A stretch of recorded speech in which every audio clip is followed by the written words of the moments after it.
Welcome back to the Jordy Collada Show.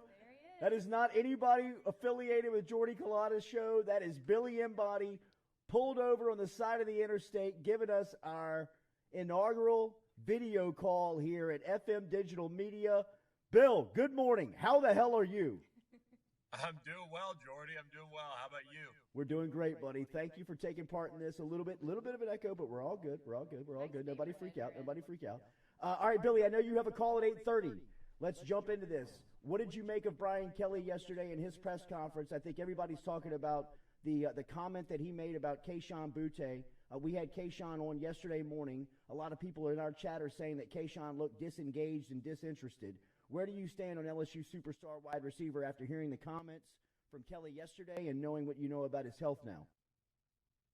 Yeah, I think with Kayshon and Brian Kelly, I think they're just continuing to build a relationship. I mean, after the offseason that Kayshon had, we had the transfer rumors right after the season. He obviously had that season-ending injury. He's had a second surgery now. He's gone through a coaching change. He was very close with Ed Ogeron, with Corey Raymond, with Mickey Joseph. A lot of change for Kayshon Boutte. And, I think Ed Ogeron gave the players a lot of leeway in terms of just kind of how they were involved with the program. Maybe after injuries, we would see guys like Andre Anthony who had season-ending injuries, and then they would be around the program, but others wouldn't. So it was kind of like a mixed bag. I think now, as he's going through his rehab, we're seeing Brian Kelly mention that he wants him to be, around while he's doing that. And so I think that's something they're working through, getting him back on board with, the academic standards they have and what they're trying to get out of this new culture is important. And I do think that for Kayshon Boutte, if he's healthy next year, I mean, this is his last year at LSU and he's going to go pro and he's going to be a very high draft pick. So getting that focus that Brian Kelly wants out of his players with Kayshon Boutte is very important. And it just seems like they're still working to get on the same page. I don't think there's anything that you're going to sit here and worry too much about right now. Now, in a couple months, if things are still not in a good spot, then, we'll probably be back to a bunch of rumors again. But, it does seem like Brian Kelly is a very consistent coach in terms of what he expects from everyone. And right or wrong in that, superstars like Kayshon Boutte, deserve probably a little bit more leeway at times, but you've got to be consistent across the board, and I think that's what Brian Kelly's trying to do. Billy Embody with a fresh-shaven face and popping blue eyes here on our video call, our first one here at the Jordy Collada Show, talking a little bit about Kayshon Boutte. Biggest storyline that you were looking for when they opened up practice this afternoon? Where are your eyeballs going? Well, who's going to start at quarterback week one? That's going to be decided in the first practice. It's going to be over. We're not going to talk about it anymore. No, but really, I think the quarterbacks are the biggest one for me. You want to see how Jaden Daniels looks in his new environment. See how Walker Howard looks, getting back to throwing the football, and see how Miles Brennan looks after the weight that he's lost and he's reshaped his body. You've got Garrett Nussmeier, who's one of the most competitive players on the team, and he's going to bring it as well. And then you have Garrett Dellinger out at center. So what does the center situation look like? That's going to be one of the bigger questions on this team. And then is there any shuffling in the secondary? Who's playing where? It is day one. It's going to change. But those are some of the things that I'd be watching for right off the bat.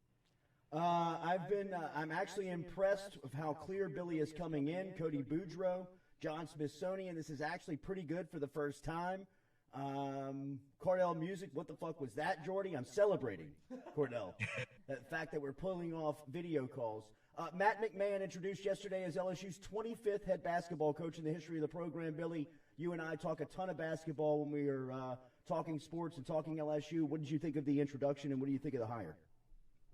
Yeah, I think somebody that's excited to be at LSU despite, how he got here. And why he's here, replacing Will Wade, all of that stuff. He doesn't care. He's excited to be at LSU. He's excited to build off the brand that the program has, producing pro prospects, winning at a high level, and doing it the right way. I think that's the thing that he really hammered home is how he wants to be a tough team, a team that gets the most out of its players. And, there really wasn't too much to take away from his opening press conference. He talked about re-recruiting the roster. We want players who want to be here. He didn't really care too much, at least publicly, about what any potential sanctions or things looming over the program might affect him. And he really just wanted to convey that he's here to win, and he's going to recruit this roster, focus on the players and getting to work and building a staff. But, right off the bat, there wasn't any sort of promises made and things like that as far as what he's going to bring. But, just that he's excited to kind of dive completely headfirst into the LSU community and take over this program and try his best to lead it to championships and run it at a very high level. Nick Frugier, volume is a little low for Jordy. Joey, if you want to work on that. Reed Rule, hashtag Ask Billy. Billy, can LSU basketball salvage any of the recruits?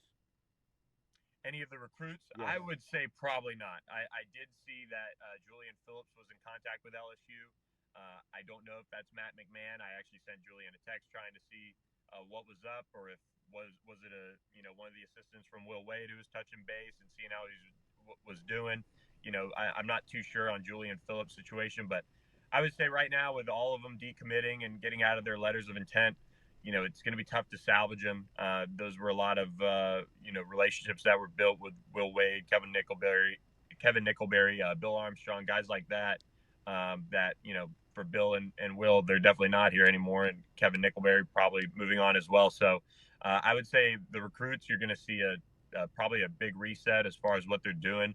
I'm interested to see if they do come after any of the Murray State signees, if in terms of those guys getting out of their LOIs, if that was a huge deal, if Matt McMahon was the reason why they were going to Murray State and they want to try to follow him. That's something that could be there to watch. I was really high on a couple of their signees, at least from watching some early film on them and looking back at their games, and maybe if it could translate to the SEC level. So we'll see if they evaluate that. But right now, I would keep the hopes very, very low for salvaging any of the prior class. Newest face you are looking forward to see on the practice field today, whether it is an incoming rookie of the 15 signees, some of the early enrollees, or the transfers that are in now. Who are you most interested in seeing? I would say, not to give a plug for one of your guys that was just on the show, but I mean, Kyron Lacey is a really, really solid player. I think he was a product of the system at Louisiana, where he didn't necessarily get as many looks in the passing game. And then Mekhi Williams-Garner, Brian Kelly called him an NFL guy yesterday, and I actually got a chance to watch Mekhi work out with his trainer earlier this spring, right before he committed to LSU, and I would say that he fits the bill. He fits the bill as somebody who's versatile, safety, corner guy, but he's going to start out at corner for LSU. He is really long. He's a big guy, and I'm excited to see those two. Will Campbell, where's he playing on the offensive line? Those are the big ones that I'm probably got circled right off the bat. How about a coach? Man, that's a great question. I would say I'll give you two. On the offensive side, I'll say Cortez Hankton, how he works with that wide receiver group. Since Kayshon's in a walking boot, doesn't sound like he'll be out there. But just getting more out of that group as they go into, especially that 2021 recruiting class, how he gets more out of them, how he coaches them up and gets the most out of them is going to be really important. And then the defensive line, Jamar Kane, seems like a really energetic, passionate guy on the field. I'm excited to see him go to work with that defensive line and, again, kind of bring more out of that group.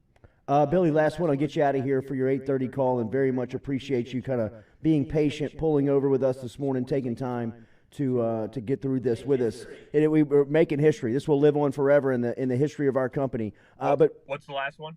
The last one is, Bill, an incoming freshman, one that you are most looking forward to seeing of the guys that have early enrolled. I think we lost him. I think he's losing us. Billy, you back with us? I can barely hear you. You back with us? You got me? Yep, I hear you now. Incoming freshman, one of the guys that's coming in early. Who are you most looking forward to see? Incoming freshman. Campbell, Jones, Quincy Wiggins. Yeah, probably Emory Jones, honestly. I mean, he's just got such a big frame. I really do think he could be a guy that could start right away. Maybe not game one, Maybe he's somebody that overtakes somebody early in the season. I know it's really hard to do as a true freshman on the offensive line, but that's how high I am on Emory Jones. Yeah. I think he's a guy that could be, a late day one or early day two type of draft pick. I mean, just the way his body is, his feet, his ability to move, and he's really strong. And once he gets with Jake Flint over the summer, he's going to be even in better shape and do all the things. That he's just a really bright kid who looks like he's going to pick everything up pretty quickly, at least to me. So Emory Jones is probably the one that I'm most excited to see. Billy, we will always remember our first. I don't know if we will ever capture somebody as beautiful as your baby shaved face and your beautiful blue eyes here on this you caught me on a Thursday great morning with the fresh shave. Buddy, thank you for pulling over. Thank you for taking the time. I know you're very busy and have an 8:30 call. This is history for our company and our show. You were a part of it, and we very much appreciate that. Thank you very much, man. Anytime. Put it in the back of the Louvre. There he is, Billy Embody.